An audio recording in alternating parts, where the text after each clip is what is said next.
అక్షయ తృతీయ రోజు బంగారం ఎందుకు కొంటారు? పెద్ద కథే ఉందిగా. అక్షయ తృతీయ ప్రతి సంవత్సరం వైశాఖ మాసం శుద్ధ శుక్ల పక్ష తృతీయ నాడు వచ్చే ఒక పవిత్రమైన పండుగ. హిందువులు, జైన సంప్రదాయాలలో దీనికి విశేష ప్రాముఖ్యత ఉంటుంది. ఈ రోజున ఏ పనిని ప్రారంభించినా అది దిగ్విజయం అవుతుంది. అక్షయంగా అంటే క్షయం లేకుండా వృద్ధి చెందుతుంది అని గట్టి నమ్మకం. అక్షయ అంటే నాశనం లేనిది అని, తృతీయ అంటే మూడవ రోజు అని అర్థం. శుక్లపక్షం వృద్ధికి శుభకారకంగా భావిస్తారు. అక్షయ తృతీయకు చారిత్రక పురాణ నేపథ్యం ఎంతో ఉంది. 4 యుగాలలో ముఖ్యమైన త్రేతాయుగం ఈ రోజే ప్రారంభమైంది అని చెబుతారు. మహావిష్ణువు 6వ అవతారమైన పరశురాముడు జన్మించినది కూడా ఇదే శుభ తిథి అని కూడా పురాణాలు పేర్కొంటున్నాయి.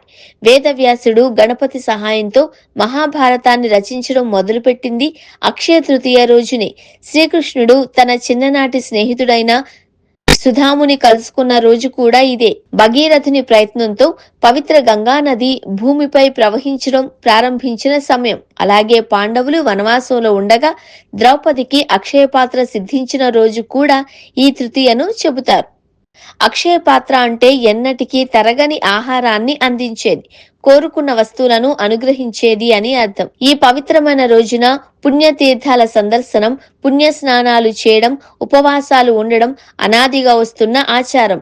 గణపతి, శ్రీ మహాలక్ష్మి, మహావిష్ణువు, కుబేరుడు వంటి దేవతామూర్తులను ఆరాధించడం వలన శుభాలు కలుగుతాయి అని విశ్వాసం.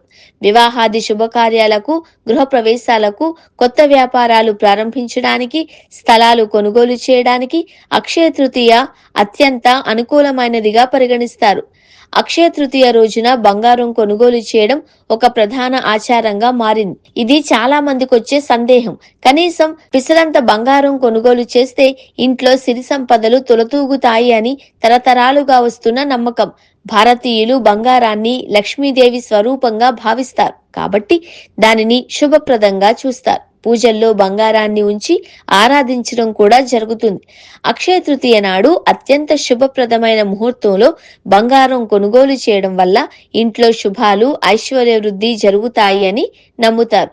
ఇది కేవలం అలంకరణ వస్తువుగా కాకుండా ఆర్థిక పెట్టుబడిగా, కుటుంబానికి అత్యవసర సమయాలలో ఆదుకునే ఆస్తిగా భారతీయులు భావిస్తారు. అయితే అందరూ బంగారం మాత్రమే కొనాలనే నిబంధన లేదు. తమ స్తోమతకు తగినట్లుగా వెండి, వజ్రాలు, నవరత్నాలు లేదా ఇతర విలువైన లోహాలను కొనుగోలు చేయడం లేదా ఏదైనా శుభసూచకమైన కొత్త పనిని ప్రారంభించడం కూడా అక్షయ ఫలాలను ఇస్తుంది అని చెబుతారు. ఈ ఏడాది ఏప్రిల్ 30న అక్షయ తృతీయ వచ్చింది. పెట్టుబడులు, కొనుగోళ్లకు ఈ రోజు మంచిదిగా భావించడం వలన ఆభరణాల దుకాణాలలో రద్దీ ఎక్కువగా ఉంటుంది. గోల్డ్ షాపులు కూడా ఈ సందర్భాన్ని పురస్కరించుకుని కస్టమర్లను ఆకట్టుకునేందుకు ఆఫర్లను ప్రకటిస్తాయి. మిగతా రోజులతో పోలిస్తే అక్షయ తృతీయ రోజు బంగారం కొనుగోళ్లు ఎక్కువగా ఉంటాయి.